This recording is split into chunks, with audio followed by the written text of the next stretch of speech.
আমি বারবার বলছি I wish he didn't withdraw because we were in this journey together. আমি এখনও মনে করি যদি আই উইশ এখনও ডেট থাকতো আর ও কোনোভাবে চলে আসতো তাহলে আমি খুব খুশি হতাম। যাদের চেষ্টা আছে এই টুর্নামেন্টটাকে ওন করার, যে আমরা এই টুর্নামেন্টটাকে উঁচা করতে হবে। দেখেন রংপুর রাইডার্সের একার ইন্টেনশন নেই যে আমি খালি রংপুর রাইডার্সের নামটাই বড় করবো, আমাদের দায়িত্ব পুরো বিপিএলটাকে বড় করা। ফ্র্যাঞ্চাইজ আমি যে কথাটা বলতে পারি হচ্ছে BCB should be very careful of who they choose as franchise. সানিয়ান ভাই, প্রথমবারের মতো নির্বাচনের এক্সপিরিয়েন্স আগে জানতে চাইবো যে কখনো তো এর আগে নির্বাচন নিশ্চয়ই করেন নাই, নির্বাচনের এক্সপিরিয়েন্সটা কেমন ফিল করছেন? আমার তো কাছে মনে হয় যে ভাই আমার 5-7 দিন লাগবে ঘুমাতে আফটার দ্য ইলেকশন।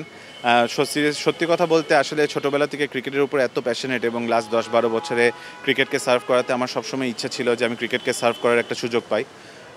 এই মুহূর্তে একটা সুযোগ পেয়েছি, ইনশাল্লাহ যদি আমি জিততে পারি তাহলে আমি সেই সুযোগটা পাবো। অবভিয়াসলি আমরা যেহেতু ক্রিকেটের মাঠে ঘাটের লোক, এটা একটা নতুন একটা এক্সপিরিয়েন্স, সো অবভিয়াসলি আমরা প্রেশারটা ফিল করতে পারছি, কিন্তু আমাদের পক্ষ থেকে যতটুকু চেষ্টা করার আমরা করে যাচ্ছি। ইনশাল্লাহ কাউন্সিলররা যদি ভোট দেন তাহলে হয়তো আমরা একটা ভালো জায়গায় যেতে পারবো। ভাইয়া, দীর্ঘ সময় পর বিসিবিতে একটা নির্বাচনের আবহ চলছে, হয়তো হইতে পারে নির্বাচনটা আরেকটু ভালো হইতে পারতো, কারণ আমরা দেখি যে গত কিছুদিন আগে বেশ কিছু মনোনয়ন পদপ্রার্থী তারা সরে গিয়েছেন। এটা না হইলে হয়তো বা আরেকটু ভালো হতো। এই জিনিসটাকে আসলে আপনি কেমনে দেখছেন, ঠিক নির্বাচনের কয়েকদিন আগে এভাবে প্রার্থীদের সরে যাওয়াটা?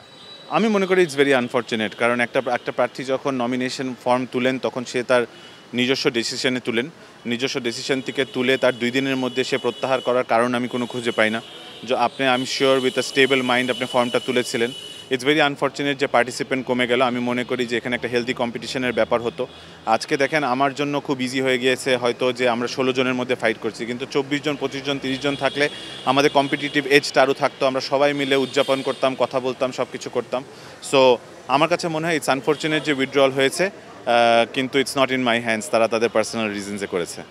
16 জনের কথা বলছিলেন, এখন 16 জন আছেন। আমি ধরেই নিচ্ছি পজিটিভ মাইন্ড যে আপনি পরিচালক নির্বাচিত হলেন।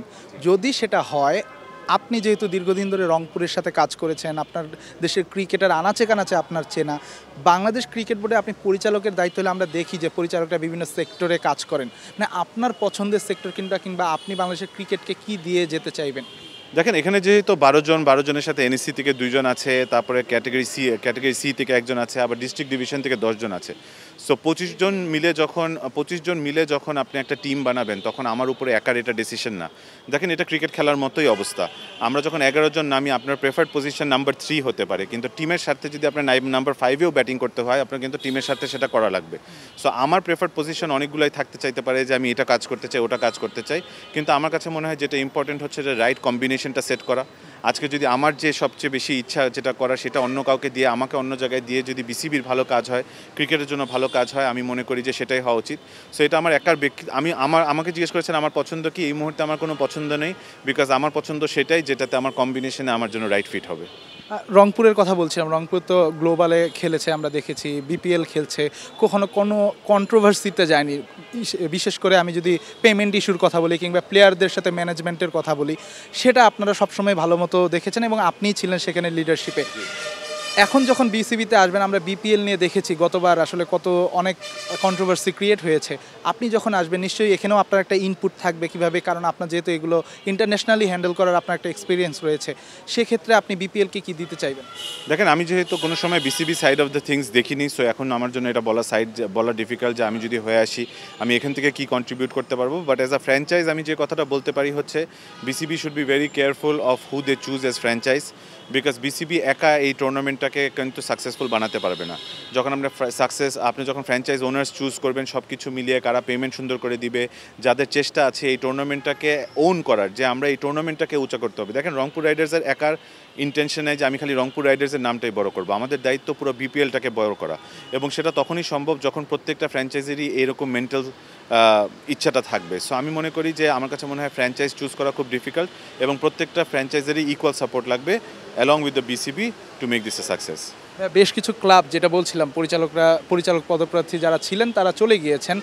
এখন যদি আপনারা যেহেতু নির্বাচনটা সামনে, আমরা শুনছি তারা একটা আন্দোলনে নামতে পারে কিংবা তারা আর একটু সময় বাড়িয়ে চাচ্ছে, নির্বাচন কমিশনের সাথে বসতে চান, ক্রীড়া উপদেষ্টার সাথে বসতে চান, তাদের এই যে অ্যাপ্রোচটা হয়তো বা তারা একটা ডিসিশন নেওয়ার পরে এখন হয়তো রিয়েলাইজ করেছেন কোনো কিছু একটু রিশিডিউলের কথা তারা বলছেন, এই ব্যাপারটাকে আপনি অ্যাজ এ ক্যান্ডিডেট কীভাবে দেখছেন, যেহেতু নির্বাচনের তারিখ 6 তারিখ, আবার যদি রিশিডিউলও করা হয় সেটা আসলে আপনারা কীভাবে নেবেন? দেখেন, একটা চিফ ইলেকশন কমিশনার অথবা এনইসি থেকে যে ডিসিশনগুলো দিবে সেটাই আমাদের ফাইনাল ডিসিশন। এই ডিসিশনের উপরে আমাদের কোনো হাত নেই। আমি যতটুকু শুনেছি বিভিন্ন প্রার্থীর সাথে বিসিবি থেকে শুরু করে মিনিস্ট্রি থেকে শুরু করে সবাইকে কন্ট্যাক্ট করার চেষ্টা করা হয়েছে এবং বলা হয়েছে তাদেরকে ফিরিয়ে আনতে। অবভিয়াসলি তাদের পার্টিকুলার কোনো পার্সোনাল রিজনসের জন্য তারা আসতে পারছে না হয়তো, সেটা নিয়ে আমি কোনো মন্তব্য করতে চাই না। কিন্তু আমি মনে করি যে আমাকে কোনো ধরনের এরকম জোর জবরদস্তি হয়তো করা হয়নি বলে আজকে আমি উইথড্র করিনি। আমি কোনো পলিটিক্যাল এজেন্ডার মধ্যে ঢুকতে চাই না। আমি আমার একটা পার্সোনাল এজেন্ডা থেকে এসেছি, আমি আমার স্বপ্ন বাস্তবায়ন করতে এসেছি, এটাই আমার লক্ষ্য। এবং ডেট চেঞ্জ করার ব্যাপার দেখেন, এটা আমার সিদ্ধান্ত না। আজকে যদি হাইকোর্ট বলেন বা বিসিবি বলেন বা চিফ ইলেকশন কমিশনার বলেন যে 15 দিন পরে ইলেকশন, তাহলে 15 দিন পরে ইলেকশন। যদি ওনারা বলেন যে কালকে ইলেকশন, তাহলে কালকে ইলেকশন। সো আমি নীতিমালা এবং যে তফসিলটা ঘোষণা করেছে আমি সেটাকে ফলো করতে চাই এবং সেটা